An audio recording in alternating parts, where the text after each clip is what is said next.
Bismillahirrahmanirrahim. Assalamualaikum warahmatullahi wabarakatuh. Perkenalkan, nama saya Nurmin dengan NIM A1J118053. Video ini merupakan salah satu tugas mata kuliah Anatomi dan Fisiologi Manusia yang diampu oleh dosen Bapak Mustamin Balumbi, SPD MSI, dan asisten pembimbing WOD Siti Hajar Fauzia dengan judul Praktikum Sistem Saraf Involunter. Baik, kita langsung saja pada pembahasannya.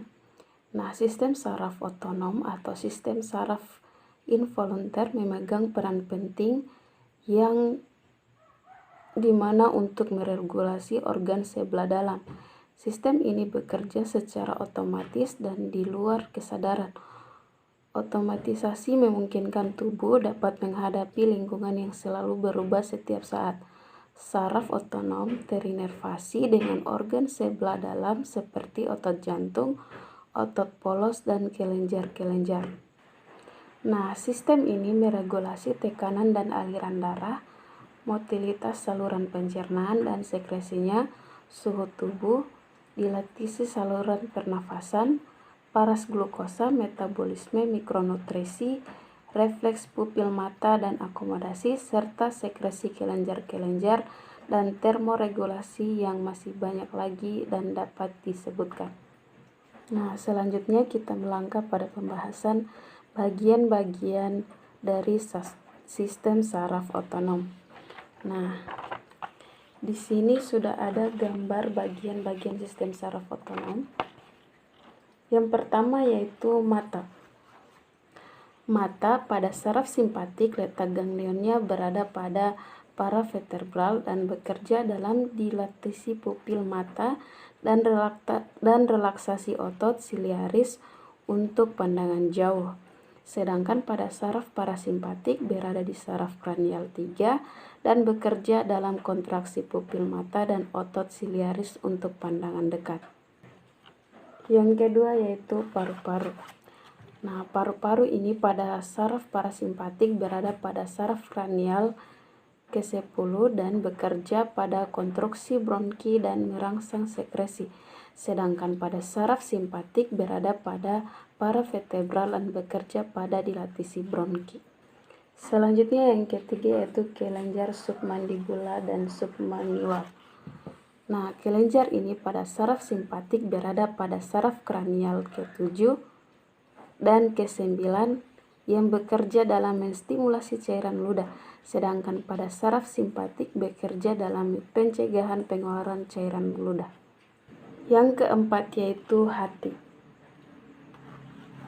Nah, hati ini pada saraf simpatik berada di paravertebral. Cara kerjanya yaitu degradasi glikogen ke glukosa dan trigliserida ke asam lemak. Sedangkan pada saraf parasimpatik cara kerjanya yaitu dengan menstimulasi pengeluaran empedu. Yang kelima yaitu lambung. Nah, lambung pada saraf simpatik berada di paravertebral. Cara kerjanya yaitu menghambat kerja jantung dan pankreas, serta menghambat aktivitas mencerna.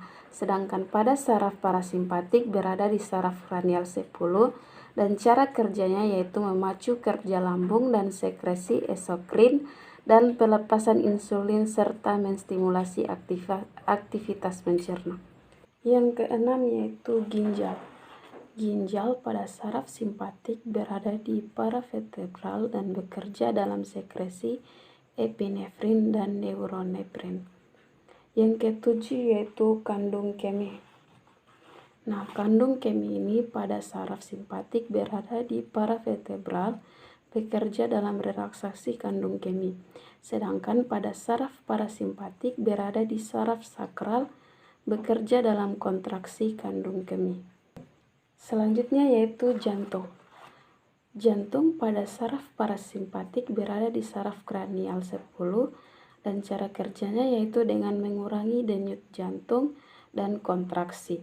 Sedangkan pada saraf simpatik berada di paravertebral dan cara kerjanya yaitu meningkatkan denyut jantung dan kontraksi.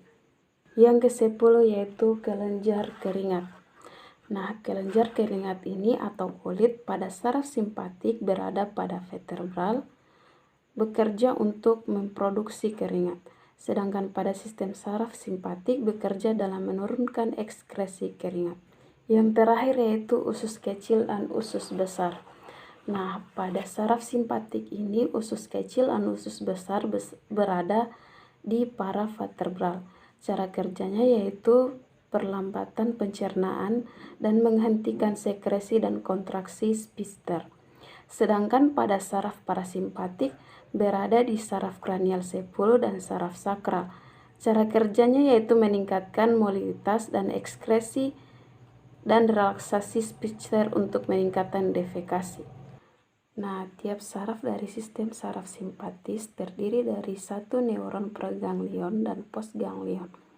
Badan sel neuron preganglion berlokasi di intermedia lateral dari cardis spinalis. Serabut saraf simpatis vertebra ini kemudian meninggalkan korda spinalis melalui rami putih menjadi salah satu dari 22 pasang ganglia dari rangkaian paravertebral simpatik. Berdasarkan letaknya, ganglia simpatik digolongkan menjadi 3, yaitu ganglia cervicularis yang dibagi lagi menjadi 3, yaitu ganglia cervicularis superior, ganglia cervicularis media, dan ganglia cervicalis inferior. Yang kedua yaitu ganglia thoracalis dan ganglia lumbalis. Sedangkan serat saraf preganglion simpatis berjalan tanpa mengadakan sinaps melalui jalan-jalan dari seluruh jalan dari karnial, intermedia lateral, medulla spinalis, dan spicularis. Baik, itulah video yang dapat saya tampilkan. Lebih dan kurangnya mohon dimaafkan. Billahi taufiq wal hidayah. Wassalamualaikum warahmatullahi wabarakatuh.